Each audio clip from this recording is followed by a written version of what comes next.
آپ نے آج تک کئی خوبصورت مقامات، نیلگوں جھیلوں، گہرے سمندروں، فلک بوس پہاڑوں، خشک و گرم صحراؤں اور دل فریب جزیروں کے بارے میں سن رکھا ہوگا۔ ان کی تصاویر بھی یقیناً دیکھی ہوں گی اور انہیں وزٹ بھی کیا ہوگا۔ اونچے پہاڑ ہوں، آس پاس بے شمار خوبصورت سرسبز درخت ہوں اور سامنے سمندر ہو تو یہ منظر کس کو بھلا نہیں لگے گا۔ ہماری آج کی ویڈیو ایسے ہی ایک خوبصورت اور دلکش جزیرے کے بارے میں ہے جو بحر اوقیانوس میں واقع ہے، لیکن حیرت کی بات یہ ہے کہ اس جزیرے پر ایک بھی انسان موجود نہیں۔ اس جزیرے پر انسانوں کا جانا منع ہے۔ آج کی ویڈیو میں ہم آپ کو اسی پراسرار جزیرے کے بارے میں بتائیں گے کہ آخر یہاں انسان کیوں آباد نہیں ہیں۔ اس جزیرے میں ایسی کیا خاص بات ہے کہ یہاں انسانوں کے جانے پر پابندی ہے، اور کیا یہاں کوئی ایسا راز بھی پوشیدہ ہے جس سے دنیا بے خبر ہے؟ آئیے جانتے ہیں۔ ہم جس جزیرے کی بات کر رہے ہیں اسے دراصل سامپو کا جزیرہ یعنی اسنیک آئی لینڈ کہا جاتا ہے۔ ویسے تو اس جزیرے کا حقیقی نام کوئمادا گرینڈ ہے، لیکن یہاں پائے جانے والے ہزاروں خطرناک سانپوں کی وجہ سے یہ اسنیک آئی لینڈ کے نام سے مشہور ہے۔ دوستو، انتہائی خوبصورت دکھائی دینے والا یہ خطرناک جزیرہ برازیل کے شہر ساؤ پاولو سے 33 کلومیٹر دور بحر اوقیانوس میں واقع ہے۔ اس آئی لینڈ کا رقبہ 110 ایکڑ ہے۔ مربع کلومیٹر یعنی اسکوائر کلومیٹر میں دیکھیں تو یہ رقبہ آدھا کلومیٹر بھی نہیں بنتا۔ اس جزیرے کا موسم پورا سال ہی نارمل رہتا ہے، یعنی نہ ہی زیادہ گرم اور نہ ہی زیادہ ٹھنڈا۔ اس لیے یہ جزیرہ سیاحوں کا پسندیدہ مقام بھی بن سکتا ہے اگر یہاں یہ سانپ ان کے منتظر نہ ہوں۔ ایک اندازے کے مطابق یہاں ہر اسکوائر میٹر پر ایک سانپ ضرور پایا جاتا ہے۔ پرانے وقتوں میں اس جزیرے سے کئی قصے جڑے تھے اور اس جزیرے کے بارے میں لوگوں نے غلط باتیں بھی پھیلا رکھی تھی۔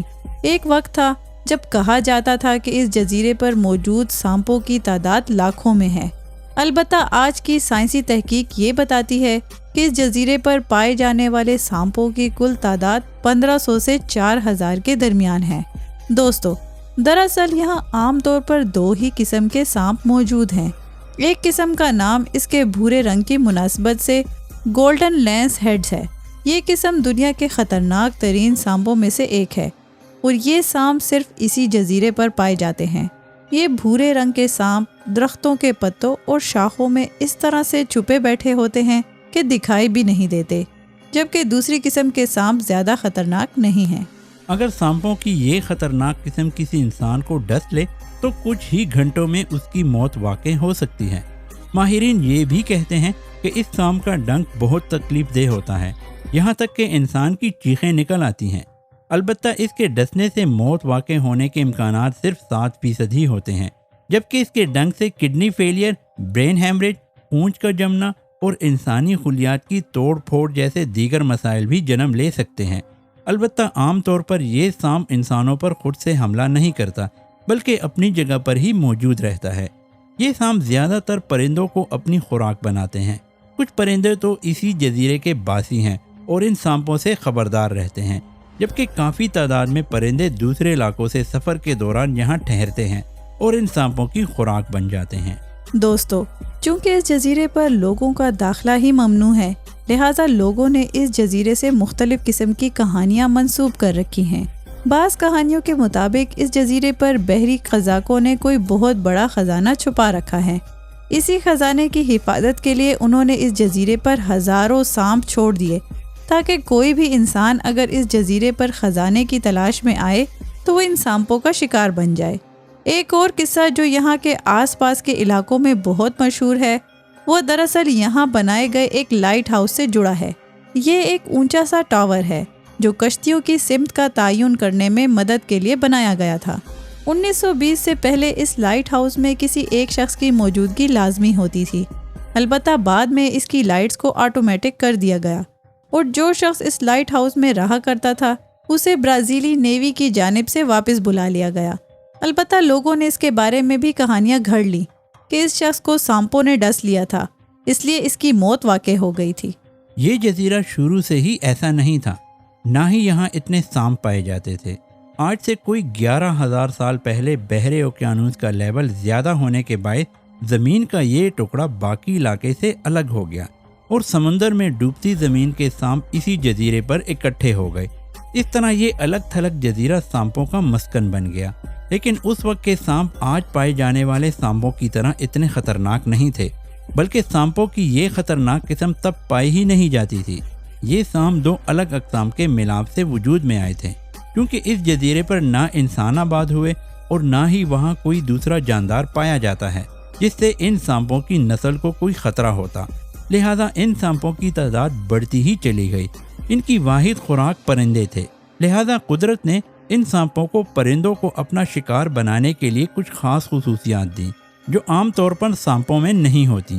یہ سانپ پرندوں کو اپنی خوراک بنانے کے لیے درختوں میں چھپے رہتے ہیں اور اپنے رنگ کی وجہ سے نظر بھی نہیں آتے۔ ان کی دم بھی زیادہ لمبی ہوتی ہے جو انہیں درختوں کی شاخوں سے لٹکنے میں مدد دیتی ہے۔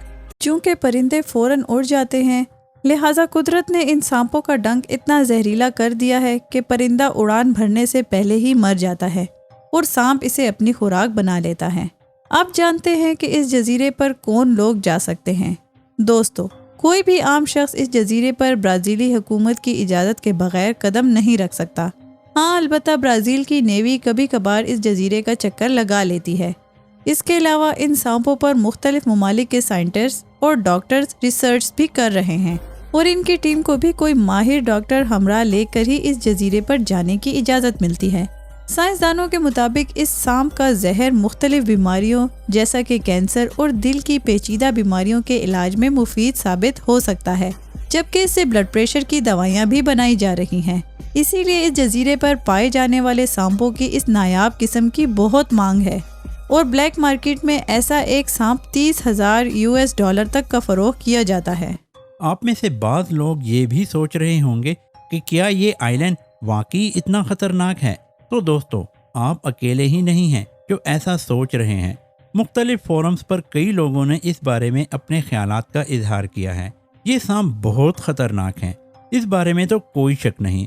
البتہ ایک نظریہ یہ بھی ہے کہ چونکہ اس نسل کے سانپوں پر طبی تحقیقات جاری ہیں اور یہ سانپ اس جزیرے کے علاوہ کہیں اور نہیں پائے جاتے، اسی لیے اس جزیرے پر انسانوں کو نہیں جانے دیا جاتا، کیونکہ ظاہر ہے اگر انسان اس جزیرے پر چلے جائیں تو سانپوں کی یہ نایاب نسل ختم بھی ہو سکتی ہے۔ ماضی میں بعض مقامی افراد نے ایک بار اس جزیرے کے کچھ حصے پر آگ بھی لگا دی تھی تاکہ یہاں پر کیلے کے درخت لگائے جا سکیں۔ البتہ یہ کام غیر قانونی طور پر کیا گیا تھا، اور ظاہر ہے اگر یہاں آگ لگا کر کچھ علاقہ خالی کیا جائے گا تو کافی سانپ اس آگ میں ختم ہو جائیں گے، جو کہ ان کی نسل کے لیے ایک خطرہ ہے۔